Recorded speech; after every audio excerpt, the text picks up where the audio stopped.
আসসালামু আলাইকুম। আশা করি ভালো আছেন। তো বর্তমান প্রেক্ষাপটে আমাদের যে সরকার তত্ত্বাবধায়ক সরকারই বলতে পারি, কারণ যে বিপ্লবী সরকার না। বিপ্লবী সরকার হইলে বিচার ব্যবস্থা, আইন শৃঙ্খলা ব্যবস্থা সবকিছু উন্নতই তো, কিন্তু উন্নত সে করতে পারতেছে না। কারণ আছে, কারণ আছে। আমি আপনার বলি, ধরেন এই যে একটা বোতল, এই বোতলে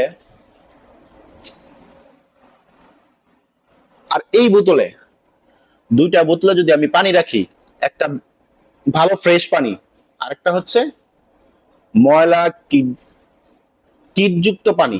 এক কথায় যেটা মানে আমরা যে সকালবেলা নিজ দা ছাড়ি, হেটা ধরেন প্রস্রাব, এটার মধ্যে অনেক এই প্রস্রাবটা যদি আমি ভালো পানির ভিতরে 1 ফোঁটা রাখি, তাহলে কি পানি আপনি খাবেন? কি পানি ভালো থাকবে? থাকবে না, অবশ্যই নোংরা হয়ে যাবে। ঠিক তেমনি আমাদের বর্তমানে ডক্টর ইউনূসের যে প্যানেলটা আছে, উপদেষ্টা মন্ডলী যারা আছে, ডক্টর ইউনূসরে বাদ দিয়ে জায়গাটা বলি সব হইল স্বৈরাচারের দোসর। একভাবে না একভাবে লিয়াজও আছেই তাদের। সেজন্য চাইলেও ডক্টর ইউনূস অনেক কিছু করতে পারে না। যেটা করতেছে আলহামদুলিল্লাহ ভালো। আমরা কয়েকটা যুগ পার করার পরে এই রমজানে আমরা যে দ্রব্যমূল্যের সর্বনিম্নটা পাচ্ছি, এটাই আলহামদুলিল্লাহ। কিছু কিছু সিন্ডিকেট সে ধরতেছে, আস্তে আস্তে আলহামদুলিল্লাহ ধরবে। তো আমি চাই, যদি বলা হয় আমারে যে আপনি কি এখন নির্বাচন চান নাকি আপনি সংস্কার চান, আমি একটা কথাই বলবো, সকল লোক যাতে এটাই চায়, সংস্কার। কারণ সংস্কারটা আগে দরকার। এখন শুনেন, আমরা তো দেখতেছি আগে যে সিন্ডিকেট গুলা হাসু আপার লোকেরা করতো, এখন বর্তমানে আমাদের আরেক আপার চেলাপেলা, আরেক ভাইয়ের চেলাপেলারা করতেছে।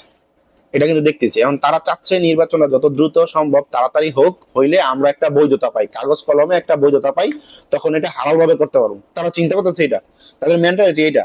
তো তারা চাচ্ছে দ্রুত আপনারই হোক, নির্বাচন হোক। দ্রুত নির্বাচন দরকার নাই, হারাতে এমনি খাইতেছে। তোরা খাওয়া বাবা খাইতে থাক, আমরা সুযোগ পাইলে তো আবার দুইটা থায় থবরা দিব, সমস্যা নাই।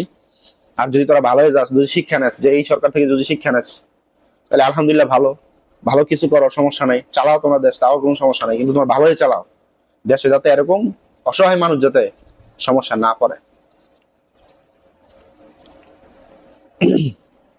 যাই হোক, ভালো থাকবেন। আসসালামু আলাইকুম রহমতুল্লাহি ওয়া বারাকাতুহু।